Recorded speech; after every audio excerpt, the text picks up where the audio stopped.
आज हमारे समाज के युवा प्रधान, समाज के संरक्षक खतरे सैनी जी, युवा कार्यकारिणी राजपाल सैनी जी आज हमारे साथ हैं। आज हम इनसे कुछ सवाल जवाब करना चाहेंगे। तो हमारे समाज के युवा प्रधान गौरव सैनी जी से हम कुछ सवाल करना चाहते हैं। नमस्कार प्रधान जी। नमस्कार प्रधान जी, समाज को आप क्या संदेश देना चाहेंगे? मैं अपने सैनिक समाज को संदेश देना चाहता हूँ कि खासकर अपने यूथ जनरेशन के सैनिक समाज के बच्चों को एक बात कहना चाहता हूँ कि अच्छा पहने, अच्छा स्वास्थ्य रखे, अच्छी शिक्षा ग्रहण करे। हाल फिलहाल में हमारे सैनिक समाज की बहादुरगढ़ में सैनिकपुरी की एक लड़की है जिसने हरियाणा पुलिस का टेस्ट फिजिकल सारी चीज क्लियर हुई है और हरियाणा पुलिस में उसका चयन हुआ है। वो बधाई के पात्र है, हम उन्हें शुभकामनाएं देते हैं और उनके अच्छे भविष्य की कामना करते हैं। मैं अपने सैनिक समाज के सभी यंग बच्चों से यही अपील करता हूँ, अच्छी शिक्षा ग्रहण करें, नशे पते से दूर रहे, अच्छी मेहनत करें और अपने समाज का, अपने परिवार का नाम रोशन करें। प्रधान जी, जागरूकता अभियान के बारे में आप समाज को क्या संदेश देना चाहेंगे? जागरूकता अभियान के लिए मैं समाज को एक संदेश देना चाहता हूँ। एक तो हम ऐसा विचार कर रहे हैं, वो हम जल्दी समाज के बीच में लाएंगे। समय समय पर समाज के नुक्कड़ चौराहे पर हम ऐसा प्रोग्राम करेंगे जिसमें समाज के हर वर्ग से, हर एरिया से, हर मोहल्ले से, हर गलियों से हम लोगों को इकट्ठा करेंगे, समाज के बारे में बताएंगे और समाज की एकजुटता के बारे में, क्योंकि हमारा समाज कमजोर समाज नहीं है, एक अच्छा समाज है, सभ्य समाज है और लोगों से अपील करते हैं जहाँ समाज की बात आए वो एक साथ खड़े रहे। राजनीति भागीदारी के उस पर क्या कहना चाहेंगे प्रधान जी आप समाज देखो, को? ये तो हमारे समाज के बारे में सभी को पता है, राजनीति में हमारे समाज की अच्छी पकड़ है, अच्छा वोट बैंक है और ये चीज ऊपर तक लेवल को पता है कि हमारी चाहे लोकसभा का इलेक्शन हो चाहे विधानसभा का इलेक्शन हो, हमने एक तरफा वोट दिया है। हमारे समाज में ये नहीं है कि कुछ वोट वहां गई है, हमारा समाज एक साथ होकर एक साथ खड़ा रहता है, एक साथ। लोकसभा में देख लो, हमने डॉक्टर शर्मा जी अपने लोकसभा से एमपी बने थे, उनकी दिल जान से मदद की थी और ऐसे विधानसभा में की थी। मैं बस सरकार से एक मांग रखना चाहता हूँ, हमारे समाज में अच्छे नेता भी है, अच्छे व्यक्ति, उनको भी मौका देना चाहिए।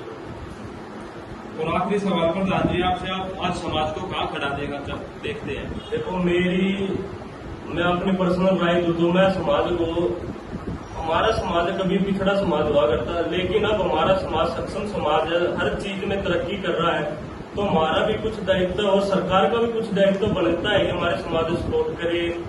अब मैं सरकार से एक मांग करना चाहता हूँ, वह आगे लोकसभा विधानसभा के चुनाव होने हैं, इसमें हमारे समाज को कम से कम लोकसभा में 10 से 15 सीट दी जाए, विधानसभा में भी 10 से 15 सीट दी जाए। नमस्कार प्रधान जी। नमस्कार भाई। अब की बार इलेक्शन में कोई षड्यंत्र रचा गया, उसके तहत आप कुछ कहना चाहेंगे? देखिए, आपकी जो सवाल है आपका, उसका जवाब मैं एक कहावत से देना चाहूंगा कि उनकी जीत से ज्यादा हमारी हार के चर्चे। जिस तरह षड्यंत्र के तहत सभी दलों ने मिलकर वार्ड 14 को हराने का काम किया, वो जग जाहिर है। जिस प्रकार महाभारत में कौरवों ने मिलकर अभिमन्यु को मारा था, उसी तरह ही इन्होंने मुझे हराने का काम किया। ये विकास विरोधी लोग थे वार्ड के, इनको विकास वार्ड का हजम नहीं हो रहा था और आज वही लोग जो भाजपा विदेशी होने का ढोंग रच रहे हैं, जल्दी उनका भी हम नकाब जो है वो उठाने का काम करेंगे। तो मैं मानता हूं कई बार चुनाव में हार जीत चलती रहती है, कोई बात नहीं, चुनाव में हारे हैं लेकिन हिम्मत हौसला हम नहीं हारे हैं। कुछ समय के लिए ब्रेक लगा है, लेकिन आने वाले समय में दुगनी ताकत के साथ मुझे पूरी उम्मीद है जनता हमारा साथ देगी और हम दुगनी ताकत से वापसी करेंगे। दूसरा सवाल ये है, नगर परिषद चुनाव में आपके समाज ने भाजपा को हमेशा भाजपा का साथ दिया है, लेकिन आज का दौर है आपके समाज को अनदेखा किया जा रहा है, उसके बारे में कुछ कहना चाहेंगे? देखिए, मेरे वार्ड से वार्ड 14 सतीश बिरादरी ने हर चुनाव में भाजपा को आशीर्वाद दिया है, अपना प्यार समर्थन देकर जिता के भेजा है।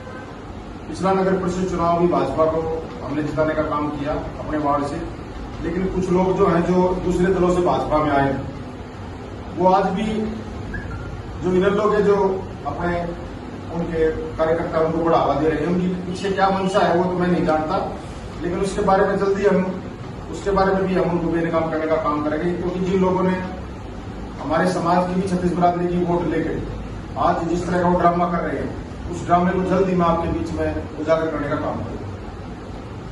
प्रधान जी, पूर्व विधायक नरेश कौशिक समाज के हितैषी होने का दावा भर रहे थे, लेकिन अब वो समाज को अनदेखा कर रहे हैं, ऐसा क्यों? देखो, अनदेखे की बात तो नहीं है, लेकिन हमारे समाज के संरक्षण दादा प्रिय सैनी मेरे पास बैठे हैं, दादा मंगे हैं और भी हैं जो पीछे मिले भी थे, उन्होंने बड़ी बात भी रखी थी। उनको बताया कि हमारे समाज में 80% लोगों ने आपको वोट किया। डॉक्टर अरविंद शर्मा को, जैसे प्रधान जी ने बताया आपको, डॉक्टर अरविंद शर्मा जी को वोट किया, भाजपा को वोट किया और हर चुनाव में मदद की है समाज के लोगों ने। लेकिन अब की बार जो समाज का धड़ा है, अलग धड़ा है, उस धड़े में ये नहीं है कि वो भाजपा हितैषी होने का ढोंग रचे। उस धड़े में कांग्रेस विचारधारा के भी आदमी है, इनलो विचारधारा के भी आदमी है, कुछ लोजपा विचारधारा के आदमी, वो सारे इकट्ठे हो गए, वो अपने आप को इसके हितैषी होने का ढोंग रच रहे। सिर्फ 1 साल चुनाव का है और 1 साल तक पूर्व चेयरमैन की चमचागिरी करके और किस तरह से अपने जो हित है वो साधने का काम वो करना चाहते हैं। लेकिन पूर्व विधायक को ये सोचना चाहिए अगर उन्हें चुनाव में जाना है तो जो टीम पहले जिन्होंने मदद की आगे वही मदद कर सकते हैं। ये लोग ना किसी के सगे हैं। ये मुझे याद है जब पिछला चुनाव नरेश कौशिक जी हारे थे, मुझे याद है जो लोग आज कह रहे हैं कि मदद कर देंगे, सुबह टेंट में ये 10 से 12 बजे तक ये टेंट में, इनलो के टेंट में थे, 1 बजे के बाद ये कांग्रेस के टेंट में थे। और जब राजेंद्र सिंह जून जी चुनाव जीते, पिछला मैं 2019 की बात कर रहा हूं, ये लोग जो इनलो के और लोजपा का 1 घंटा ही लोजपा के टेंट में बैठे जाके सैनिक स्कूल के पास जो लोकतंत्र सुरक्षा पार्टी है उसके टेंट में 1 घंटा जाके बैठे, यानी कि इन्होंने तीनों पार्टियों में जाके बैठे। लेकिन जब चुनाव का परिणाम आया, ये लड्डू बांट रहे थे राजेंद्र सिंह जून के नाम पे। तो ये विधायक जी को सोचना है कि उनको ये जो इनके समर्थक है, जो करीम है, वो चाहिए, ये धोखेबाज लोग चाहिए जो इनको जो दिन में 3 बार अपने आका बदलते हैं। तो ये उनके लिए सोचने का विषय हमारे लिए नहीं है। हमारा समाज आज भी भाजपा को सपोर्ट करता है और ये उम्मीद करता है कि जो मान सम्मान, जिस तरह से मान सम्मान से हमारा समाज वोट करता है भाजपा को, उसी तरह वो मान सम्मान हमारा बरकरार रहे। और हमारे जो पूर्वज हैं, बुजुर्ग हैं, उनका भी ये फैसला है कि विधायक जी इस पर विचार करें, किसी के दबाव में आकर राजनीति ना करें। प्रधान जी, जो ये समाज में परिवर्तन का जो ये नारा दे रहे थे जो लोग, अब वो दूसरों के हाथों कठपुतली बनकर रह गए हैं, ऐसा क्यों? देखिए, इसका सीधा जवाब है, परिवर्तन का तो एक नारा था, परिवर्तन का तो एक ढोंग था। आशीर्वाद किसने दिया? पूर्व विधायक थे, इन लोगों ने आशीर्वाद दिया, उनका पूरा फाइनेंस था, सारे गांव को पता है। लेकिन वो आज ऑटो कठपुतली, उनका मकसद सिर्फ ये था कि जसवीर सैनी को हराओ, उनका वार्ड के कामों से कोई लेन देना नहीं है। एक कोई हायर कर रखा है कोई आदमी कि भाई जसवीर हराना था, हरा दिया, अब ये करो, वो दूसरों के हाथों कठपुतली है। वो जो कहते हैं उनका काम ये करने का, उनका खुद का अपना ना कोई स्टैंड है, ना कोई राजनीतिक दल है और ना इनकी कोई विचारधारा है। वार्ड के लोगों को किस प्रकार गुमराह किया गया? लोग कैसे इनकी बातों में आए? देखो, सर्कमस्टांसेस कई होते हैं चुनाव जब आता है। क्योंकि एक तो 2 बार बनने का थोड़ा सा लोगों में ये होता है कि 2 बार की एक एंटी कैंडेंस भी काम करती है। फिर जो हमारे सैनिकपुरा में जो अलग अलग दल के लोग आए, उन्होंने आदमी छोड़ के लोगों को बहकाने का काम किया, बिरादरी का नारा दिया, कहीं जात पात का नारा दिया, कहीं मतलब जितने भी षड्यंत्र राजनीति के अंदर होते हैं चुनाव हराने के लिए, सारे अपनाए गए। टारगेट सिर्फ एक था कि वार्ड 14 को हराना है और उसमें वो कामयाबी हो। लेकिन आज 1-1.25 साल करीब हो चुका है चुनाव को, लेकिन आज लोग इस बात को महसूस करने लगे हैं कि हमने 2 बार लोगों ने हमारे पास आशीर्वाद दिया, हमने बिल्कुल छत्तीसगढ़ी का काम किया। लेकिन आज लोग ये महसूस करते हैं कि कहीं ना कहीं इस गलती का खामियाजा वार्ड 14 को भुगतना पड़ता है। अब सरकार को कुछ संदेश देना चाहेंगे? सरकार से मेरी यही मांग है कि सरकार नई योजनाओं को लागू करती है आमजन के लिए, उसको आमजन तक पहुंचाना ड्यूटी होती है अधिकारियों की।